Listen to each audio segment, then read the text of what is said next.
Ya, pasca pengumuman dari Fed tadi malam yang disimpulkan sebagai sikap yang kurang dovish atau kurang sesuai dengan apa yang diharapkan oleh market, kali ini pasar akan menantikan dua bank sentral lainnya, yaitu kaitannya dengan Bank of England dan juga Bank of Japan. Kira-kira bagaimana kondisi dari keduanya dan pertimbangan apa saja yang mungkin akan menjegal ataupun menghalangi mereka dalam mengambil keputusan kebijakan moneter? Ini dia ulasannya. Oke, faktor penggerak market yang pertama dan paling utama tentunya ini adalah terkait dengan pengumuman Federal Reserve atau FOMC meeting tadi malam yang hasilnya adalah sesuai ekspektasi pemangkasan terjadi 25 basis point. Artinya ya memang sudah diperhitungkan sepenuhnya dan bahkan tidak terlalu direspon positif ya, karena beberapa waktu terakhir kita sudah lihat penekanan ataupun tekanan yang sangat dalam kepada US dollar dan juga US Treasury yields, sehingga akhirnya yang tadinya 2 minggu terakhir mengalami kenaikan seperti emas dan juga indeks saham dan juga other currency tentunya malah cenderung melemah saat terjadi pengumuman karena memang tidak ada kejutan. Nah, yang kedua adalah terkait dengan sikap yang ditunjukkan oleh Powell yang kecenderungannya kali ini sepertinya cenderung optimis ya, walaupun dalam tekanan Trump tentunya.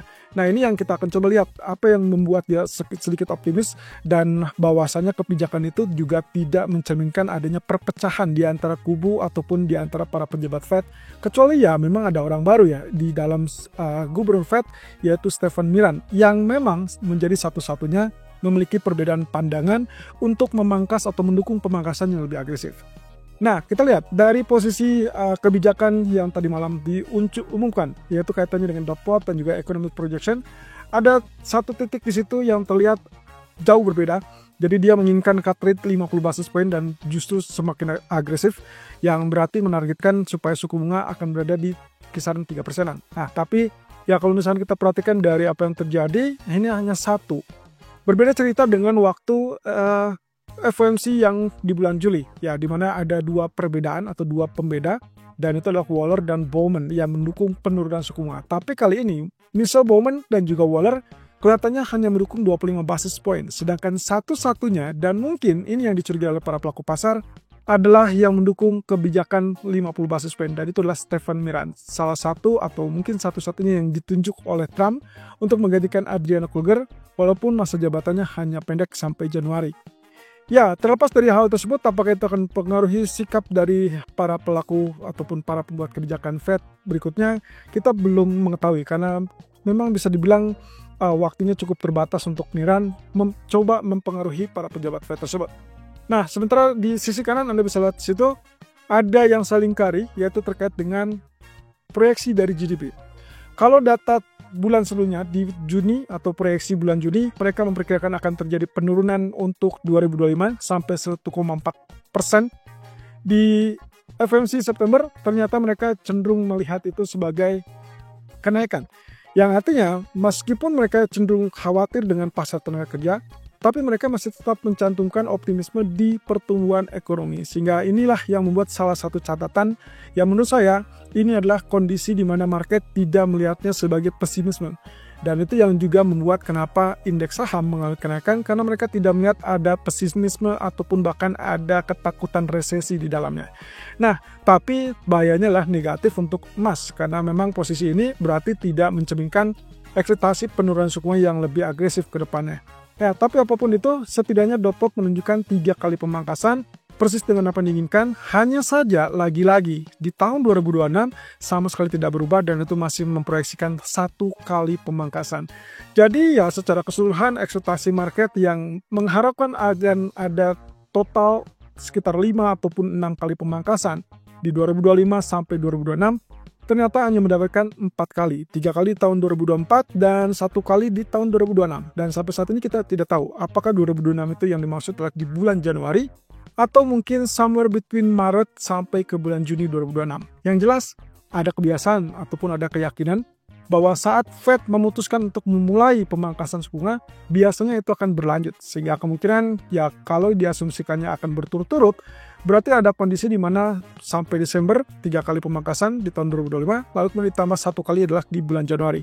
Tapi apapun itu kita mesti harus menunggu terlebih dulu, karena 1 bulan ke depan berarti sampai FOMC Oktober kita masih harus memantau data ekonomi. Itu pula yang disampaikan oleh Powell kemarin, bahwa pemangkasan tersebut terjadi sebagai risk management untuk situasi yang ada. Ini kaitannya dengan pasar tenaga kerja yang dikhawatirkan akan merembet kepada tingkat pengangguran yang lebih tinggi. Oke, kemudian juga menekankan kembali terkait dengan kebergantungan pada data. Artinya 1 bulan ke depan sampai kurang lebih mungkin NFP ataupun bahkan FOMC meeting Oktober, kita harus memantau lebih lanjut terkait dengan data NFP ataupun bahkan data pengangguran atau tingkat pengangguran, termasuk juga data CPI dan juga data pertumbuhan ekonomi. Salah satu yang juga membuat Powell cukup percaya diri adalah sebelum atau 1 hari sebelum keputusan FOMC kemarin, kita sempat melihat data retail sales yang lebih kuat, terjadi lonjakan depan 0,6%, dan itu yang diartikan oleh Powell sebagai tingkat konsumsi ataupun daya beli konsumen Amerika yang masih tetap solid. Itu saya rasa yang membuat kenapa proyeksi pertumbuhan ekonomi masih dicantumkan sebagai proyeksi naik. Bukannya turun, tapi malah cenderung diperbaiki ataupun di-up. Nah, ini yang memungkinkan sebagai sikap yang kurang dovish, sehingga akhirnya respon dari market adalah tidak menyenangkan. Artinya tidak terlalu terkejut oleh pemangkasan 25 basis point. Walaupun kalau kita artikan secara keseluruhan, tidak juga diartikan sebagai sikap hawkish. Karena sikap hawkish berarti juga akan lebih menekankan bahwa tidak akan ada pemangkasan lebih lanjut. Ya, at least itu terlihat dari dot plot 2025. Dari 2 kali yang FOMC Juni, ternyata sekarang ini memprediksikan sekitar 3 kali. Artinya tidak juga hawkish. Berarti kita simpulkan less hawkish, tapi untuk mengarah ke hawkish tidak terlalu hawkish. Nah, tapi apakah ini berarti membuat dia bersikap netral? Jawabannya juga tidak. Karena Powell di sini menekankan kembali terkait dengan data ekonomi, sehingga dot plot bisa saja berubah. Dan sayangnya kita baru akan melihat dot plot tersebut di pertemuan FOMC Desember mendatang. Bukan di Oktober, tapi melainkan di Desember. So, apapun bisa terjadi. Nah, setelah FOMC meeting dengan dot plot menunjukkan 3 kali pemangkasan, lalu kemudian di tahun 2026 kelihatannya cuma 1 kali, apapun masih bisa terjadi dan masih ada perubahan. Saat ini Deutsche Bank melihat ada kondisi di mana harga emas kecenderungan mengalami kenaikan atau tetap mengalami kenaikan sampai zona $4.000 per troy ounce. Angka ini muncul sebagai proyeksi tambahan ataupun terbaru dari Deutsche Bank yang sebelumnya memprediksikan hanya berada di kisaran 3.700. Nah, cuman catatannya adalah 4.000 ini baru akan tercapai di tahun 2026. Terlepas dari apa penyebabnya, saya rasa cukup reasonable, masih cukup meyakinkan. Apalagi dengan Goldman Sachs dan juga bank sentral lain masih juga optimis terkait dengan level 4.000. Bahkan Goldman Sachs 2 bulan yang lalu pernah merilis proyeksi mereka sampai 4.500 di tahun 2026. Kita akan lihat apakah proyeksi tersebut masih bisa berjalan atau tidak, karena catatan yang ditekankan oleh Goldman Sachs saat itu adalah kaitannya dengan kalau posisi pasar tenaga kerja semakin memburuk. Jadi lagi-lagi kita perlu meninjau lebih lanjut, dan saya rasa dengan apa yang dikatakan oleh Deutsche Bank, patokan awalnya adalah terkait dengan pembelian bank sentral yang dipimpin oleh China dan juga faktor penurunan suku bunga dari bank sentral Amerika. Nah, artinya di sini bahkan Deutsche Bank pun memiliki data bahwa mereka memperkirakan ada kemungkinan pembelian bank sentral ini akan meroket kembali dan di tahun 2026 itu akan mencapai 900 ton. So, saya rasa cukup reasonable. Kalau misalkan kita proyeksikan juga bahwa angka yang terjadi saat ini penurunan adalah sekedar rehat sementara. Tapi apakah itu akan membuat emas sedikit terperosok lebih lanjut di bawah 3.600? Ya, kita perlu meninjau karena data ekonomi nanti malam juga masih bisa menjadi pandangan. Nah, sementara untuk Bank of England yang akan mengumumkan kebijakannya nanti malam, kita harus lihat di sini ada beberapa catatan yang tentunya perlu dipertimbangkan. Yang pertama jelas dari GDP Inggris yang turun, kemudian inflasi yang cukup stabil di atas 3%. Artinya harusnya ini adalah membuat Bank of England itu tidak terburu-buru atau tidak tergesa-gesa melakukan pemangkasan suku bunga seperti halnya ECB kemarin. Nah, cuman yang perlu kita tinjau di sini adalah pernyataan dari Andrew Bailey, karena dalam 2 pertemuan terakhir dia sepertinya masih membuka peluang untuk pemangkasan suku bunga. Apakah itu masih akan tetap berjalan apa tidak? Atau mungkin saja kita juga harus pandang terkait dengan apa yang akan disampaikan oleh voting MPC. Kalau misalkan Anda melihat ada perbedaan signifikan, asumsinya adalah saat ini hanya 1 orang yang memihak untuk pemangkasan suku bunga, sementara sisanya adalah mempertahankan suku bunga. So, kalau jumlah 1 orang itu bertambah menjadi 2 atau bahkan 3, maka kemungkinan pound sterling itu akan relatif turun. Tapi kalau misalkan ternyata hanya tetap satu orang saja, maka kita tidak melihat itu yang terlalu signifikan sehingga pound sterling berpotensi rebound dari tekanan oleh US dollar. Ya, walaupun dengan catatan lebih lanjut bahwa kita belum bisa memastikan apakah dolar akan melakukan kenaikan lebih signifikan lagi apa tidak nanti malam, karena diproyeksikan pelemahan US dollar ini juga masih tetap mendominasi atau membayangi ke depan. Nah, di sisi lain BOJ meeting yang mungkin akan diumumkan untuk besok, sementara hari pertama sudah dimulai hari ini.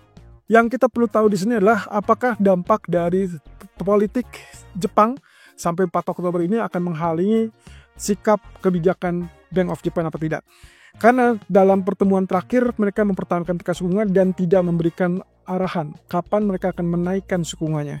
Nah, kalau misalkan lihat dari pernyataan para pejabat atau mantan pejabat Bank of Japan, mereka rata-rata mengatakan bahwa tidak peduli dengan masalah politik dalam negeri, mereka masih tetap membuka atau terbuka untuk melakukan kenaikan suku bunga. Nah, permasalahannya adalah di Jepang sendiri kalau kita perhatikan dengan data inflasi yang relatif tetap di atas 2%, harusnya sudah memberikan rambu-rambu kepada BOJ untuk tetap dalam jalur atau siklus kenaikan suku bunga. Tapi masalahnya tidak semudah itu. Mereka juga harus mempertimbangkan aspek lain seperti aspek dari gaji. Dan sampai saat ini belum ada perkembangan terbaru. Mungkin saja kalau misalkan nantinya kepemimpinan baru dari Perdana Menteri yang baru ditunjuk nanti 4 Oktober itu bisa memberikan solusi, kita baru akan mendapatkan gambaran lebih khusus. Apakah pemerintah akan pro terhadap kebijakan pengetatan atau dia akan pro terhadap kebijakan pelonggaran. Yang berbahaya adalah kalau misalkan ternyata dua kubu, baik itu dari pemerintah ataupun bank sentral, itu berbeda pandangan ataupun berbeda sikap kebijakan yang harusnya akan saling mendukung, yaitu kenaikan suku bunga diimbangi juga dengan pengetatan fiskal. Oke, data ekonomi untuk hari ini kita akan mengamati dari BOI ataupun Bank of England. Jadi ini yang tadi kita maksud, perhatikan angka dukungan terkait dengan pemangkasan suku bunga. Sejauh ini ekspektasinya adalah 1 orang dari 5 orang sebelumnya. Sementara untuk voting untuk unchanged atau tidak berubah ada 8 orang.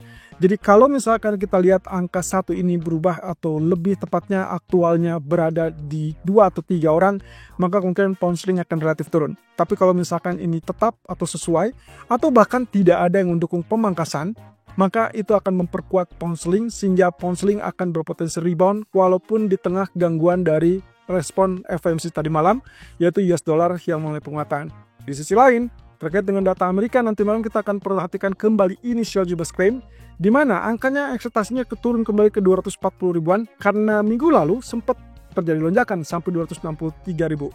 Bahkan menurut rumor, angka lonjakan ini diketahui atau bahkan dicurigai itu sebagai angka fake claim atau klaim palsu.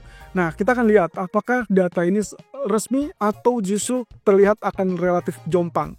Artinya kalau misalkan terjadi penurunan kembali ke level 220 atau bahkan 230 ribu, berarti ada kemungkinan klaim pengangguran minggu lalu itu adalah sebagai klaim yang palsu.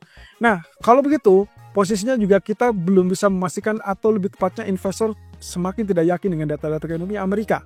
Apakah ini akan menjadi permasalahan tertentu untuk kedepannya? Ya mungkin saja akan menjadi pertimbangan.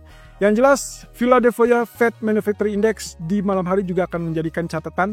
Setelah sebelumnya di hari Senin, kita sempat dapat New York Empire State yang juga angkanya anjlok.